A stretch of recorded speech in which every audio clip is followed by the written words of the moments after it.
Olá pessoal, está começando mais um TV UERJ Esporte. Hoje estou na companhia da Juliana e do Vitor, tudo bem pessoal? Tudo ótimo. Nós vamos começar falando sobre a 9ª rodada do Campeonato Brasileiro, no sábado em São Januário, às 6h30 da tarde. O Vasco venceu o Criciúma por 3-2. O que vocês acharam dessa partida? Foi um bom jogo, né? Tanto que teve aí 5 gols. O Vasco fez uma boa partida no primeiro tempo, principalmente abriu 2-0, conseguiu abrir 2-0, com a ajuda do Juninho Pernambucano, que foi disparado o nome do jogo. Começou logo o jogo fazendo um gol de falta aí, relembrando os tempos monumentais, né? Só pra lembrar que o Juninho Pernambucano é um grande nome, tanto pro clube mesmo, Vasco, quanto pra torcida, né? A torcida vascaína idolatra esse jogador e ele retornou pro Vasco porque ele estava fazendo uma péssima campanha, mais de 13 jogos sem vencer lá nos Estados Unidos, né? Sem fazer gol, tava complicado. No segundo tempo, o Vasco acabou se perdendo ali, levou o empate do Criciúma, foram 2 gols que o Criciúma fez e acabou aí empatando a partida, mas no fim, de novo, o Juninho fez a diferença, também a partir de uma falta, e acabou aí levando a vitória pro Vasco, que agora se mantém ali no meio da tabela, sem correr risco, né, de rebaixamento. Também não tá no topo, mas...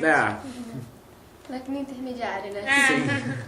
Bom, e no domingo, às 4 da tarde, na Arena Grêmio, o Fluminense perdeu, né? 2-0 pro Grêmio. Novidade, né? Situação difícil.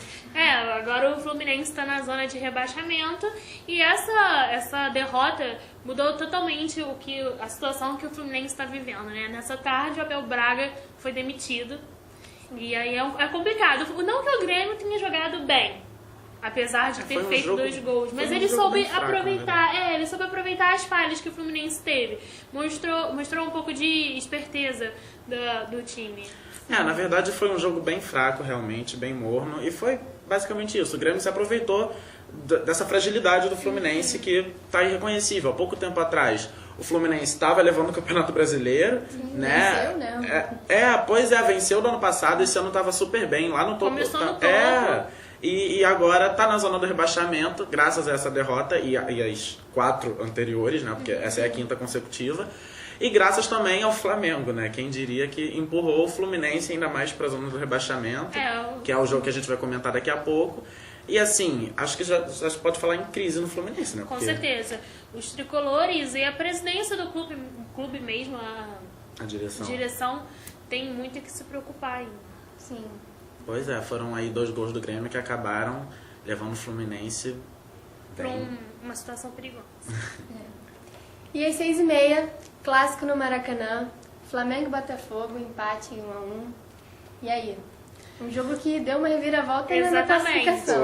Foi um jogo polêmico, foi um jogo que mexeu com o coração do torcedor, tanto botafoguense, que queria saber como ia ficar, mas acho que com um pouquinho mais com o coração do torcedor flamenguista. Quem tinha coração fraco aí, o flamenguista do coração fraco, realmente sofreu um pouco nesse jogo. Foi pro hospital e tudo, né? Pois é. Bom, o jogo, além dos aspectos do jogo em si, teve uma característica social muito importante. Porque teve meio que um protesto dos torcedores aí que estavam indo de terno e gravata pra partida. Fazendo um protesto contra os altos preços e que tá deixando o Maracanã de uma forma irreconhecível e até mesmo feia. Porque as laterais do Maracanã estão ficando vazias. Exatamente, só tá ficando atrás do gol. Então tá parecendo até um engenhão. Então tá meio... tá estranho. Tá a meia, por exemplo, a meia de estudante é cara, assim. Não é o preço popular, o preço que o cidadão carioca de forma geral pode pagar, né? Não tá com a cara do Maracanã. Mas enfim, pelo menos o jogo foi com a cara de um jogo emocionante no Maracanã, nos tempos áureos aí do Maracanã. O Botafogo começou avassalador, mostrando sua superioridade, porque que tá no topo da tabela, né? E acabou aí fazendo 1-0, mas no segundo tempo tava completamente irreconhecível o Botafogo e o Flamengo também reconhecível, porque o Flamengo vem jogando de uma forma não muito boa, mas estava jogando bem, o Botafogo estava entregue à sorte. E aí teve os lances polêmicos, né? Do Elias. Teve que fazer 3 gols pra valer uma. O Elias estava destinado a fazer um gol, gente. No dia que ele nasceu, estava escrito que nesse jogo ele tinha que fazer um gol.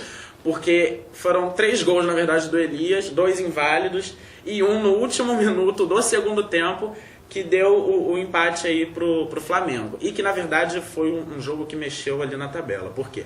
Com o resultado que estava até o último minuto do segundo tempo, 1-0 Botafogo, o Botafogo ia ser líder, o Flamengo estaria na zona do rebaixamento e o Fluminense não estaria.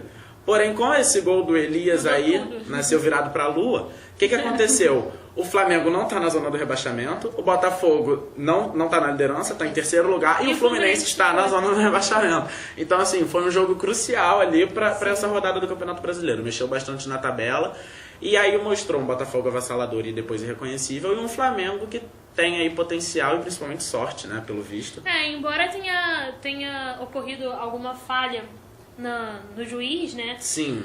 É um pouco controverso, porque também todo mundo diz, assim, que era impossível que o árbitro, de onde estava, conseguisse ver que não estava impedido. Né?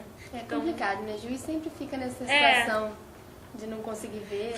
Não é querendo ser advogado do diabo, mas é algo que tem que ser dito, que também ele não ignorou completamente. Sim.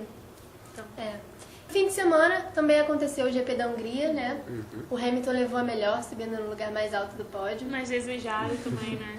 Seguido do Raikkonen e do Vettel. O que vocês acharam dessa colocação? O Hamilton conseguiu ali driblar os problemas nos pneus da Mercedes e conseguiu aí sua primeira vitória na Mercedes depois de 6 anos na McLaren, onde ele foi campeão mundial, né, em 2008, com o Felipe Massa ali até hoje, né, agorando o Lewis Hamilton, mas enfim, assim sucedeu, o Hamilton conseguiu aí apagar esses problemas nos pneus e acabou vencendo, e ele mesmo considerou essa vitória um milagre aí. Com certeza. Pelos problemas. Apesar de ter sido uma vitória assim muito boa, tanto para a carreira, mas que mostra também a qualidade do piloto que a gente está falando.